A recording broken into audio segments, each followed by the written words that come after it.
ನಿಗಮದ ಹಗರಣದ ವಿಚಾರಕ್ಕೆ ಸಂಬಂಧಪಟ್ಟಂತೆ ಇಡಿ ಅಂದ್ರೆ ಜಾರಿ ನಿರ್ದೇಶನಾಲಯ ತನ್ನ ಇನ್ವೆಸ್ಟಿಗೇಷನ್ ಅನ್ನ ಮತ್ತೆ ಮುಂದುವರಿಸಿದೆ.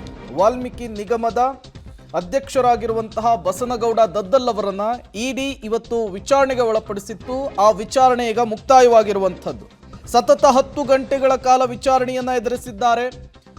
ರಾಯಚೂರು ಗ್ರಾಮೀಣ ವಿಧಾನಸಭಾ ಕ್ಷೇತ್ರದ ಶಾಸಕರು, ಎಸ್ಟಿ ನಿಗಮದ ಅಧ್ಯಕ್ಷರು ಆಗಿರುವಂತಹ ದದ್ದಲ್ ಇವತ್ತು ವಿಚಾರಣೆಗೆ ನೋಟಿಸ್ ಅನ್ನು ಕೊಟ್ಟಿದ್ರು. ಬಂದು ಇಡಿ ಮುಂದೆ ಹೇಳಿಕೆ ಕೊಟ್ಟಿದ್ದೀನಿ, ನಾಳೆ ಮತ್ತೆ ವಿಚಾರಣೆಗೆ ಬರೋದಾಗಿ ಹೇಳಿದ್ದಾರೆ, ಬರ್ತೀನಿ.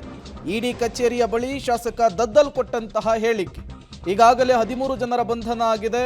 ಜೊತೆಗೆ ನಾಗೇಂದ್ರ ಅವರನ್ನು ಕೂಡ ಇಡಿ ಅರೆಸ್ಟ್ ಮಾಡಿದೆ. ಇವತ್ತು ಅವರ ನ್ಯಾಯಾಂಗ ಬಂಧನದ ಪೊಲೀಸ್ ಕಸ್ಟಡಿ ಏನಿತ್ತು ಅದು ವಿಸ್ತರಣೆಯಾಗಿದೆ. ಅದರ ಜೊತೆಗೆ ಇವತ್ತು ದದ್ದಲ್ ವಿಚಾರಣೆಗೆ ಹಾಜರಾಗಿದ್ದು ತೀವ್ರ ಕುತೂಹಲಕ್ಕೆ ಕಾರಣವಾಗಿತ್ತು. ಇಡಿ ನೋಟಿಸ್ ಅನ್ನು ಕೊಟ್ಟಿತ್ತು. ನೋಟಿಸ್ಗೆ ಉತ್ತರವನ್ನು ಕೊಡಲಿಕ್ಕೆ ನಾನು ಇಡಿ ಮುಂದೆ ಪ್ರತ್ಯಕ್ಷವಾಗಿದ್ದೆ, ವಿಚಾರಣೆಯನ್ನ ಎದುರಿಸಿದ್ದೇನೆ, ನಾಳೆ ಮತ್ತೆ ಬರ್ಲಿಕ್ಕೆ ಹೇಳಿದ್ದಾರೆ, ಬಂದು ವಿಚಾರಣೆಯನ್ನ ಫೇಸ್ ಮಾಡ್ತೀನಿ ಅಂತೇಳಿ ಮೊದಲ ದಿನದ ವಿಚಾರಣೆಯನ್ನ ಮುಗಿಸಿದಂತಹ ಎಸ್ಟಿ ನಿಗಮದ ಅಧ್ಯಕ್ಷ ದದ್ದಲ್ ಮಾಧ್ಯಮಗಳಿಗೆ ಪ್ರತಿಕ್ರಿಯೆ ಕೊಟ್ಟಿದ್ದಾರೆ. ವಿಚಾರಣೆಗೆ ನೋಟಿಸ್ ಕೊಟ್ಟಿದ್ರು, ಇವತ್ತು ಬಂದು ಸ್ಟೇಟ್ಮೆಂಟ್ ಮಾಡಿದ್ದೀನಿ, ಮತ್ತೆ ನಾಳೆ ವಿಚಾರಣೆ ಕರೆದಾರ ಮತ್ತೆ ಬರ್ತೇನೆ. ಎಷ್ಟೊತ್ತಿಗೆ ಬರ್ತೀರಿ ಸರ್?